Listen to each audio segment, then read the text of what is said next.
வணக்கங்க. Good morning. இது வரைக்கும் நீங்க தோட்டம் வைக்கல, செடிகள் வளர்க்கல அப்படின்னா கண்டிப்பா ஒரு 10 செடிகளாவது வச்சு வளர்க்கறதுக்கு ட்ரை பண்ணுங்க. முக்கியமா இந்த காய்கறி செடிகள் வளர்க்குறீங்க அப்படின்னா அதுல வந்து கொத்தவரங்காய் வளர்க்கறதுக்கு வந்து கண்டிப்பா ட்ரை பண்ணுங்க. ஏன் அப்படின்னா நமக்கு வந்துட்டு தினம் தினம் சர்ப்ரைசஸ் கொடுக்கறது தான் இந்த தோட்டம்.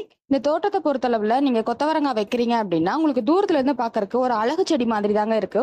பெருசா பூச்சி தாக்குதல் இருக்கிறது இல்ல, செடியும் ரொம்ப ஹெல்தியாவே வளர்ந்துட்டு இருக்கு. இதுவே நம்ம செடி பக்கத்துல போயிட்டு பார்த்தோம் அப்படின்னா குட்டி குட்டியா நிறைய காய்கள் இருக்குதுங்க. அதே மாதிரி இது வந்து கொத்து கொத்தா காய்கள் வைக்குது. ஒரு கணுக்கள்லயே பாத்தீங்கன்னா ஒரு கொத்து மாதிரி வருது. அதுல வந்துட்டு குட்டி குட்டியா பூக்கள் வச்சு காய்கள் வச்சுக்கிட்டே இருக்குங்க. பாக்குறதுக்கும் ரொம்ப அழகா இருக்கு. நாம அழகு செடிக்கு அழகு செடியாவும் வச்சுக்கலாம், காய்கறி செடிகளுக்கு காய்கறி செடியாவும் வச்சுக்கலாங்க. இது வந்துட்டு 2 in 1 பர்பஸ் அப்படின்னு சொல்லலாம். இதுல வந்துட்டு கொத்து கொத்தா நிறைய காய்கள் வைக்கிறனால நமக்கு வந்துட்டு எப்பவுமே ஈல்டு இருந்துகிட்டே இருக்குங்க. அதே மாதிரி சின்ன செடியில இருந்தே வந்து இது வந்து பூக்களோட காய்களோட தான் வளரனால நமக்கு ஒரு செடி வச்சோம் அப்படின்னாலுமே அதுல இருந்து நமக்கு அழகுக்கு அழகும் சேரும், அதே மாதிரி நிறைய காய்களும் நமக்கு கிடைக்குங்க. ஹாப்பி